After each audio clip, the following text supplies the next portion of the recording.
Kaya ka pala minsan nare-reject. Kaya pala hinahayaan ni God na ma-reject tayo. Kasi dinadala niya pala tayo sa mas malawak na plano niya para sa atin.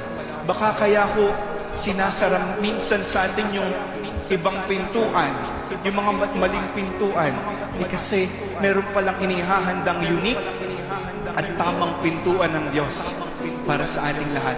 Baka kaya pala na-meet mo yung maling tao sa buhay mo kasi God wants you to realize or to prepare you to become a better person.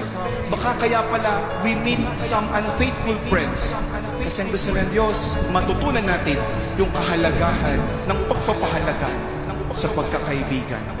Rejection does not mean failure. Rejection is not equal to failure. Rejection is a redirection.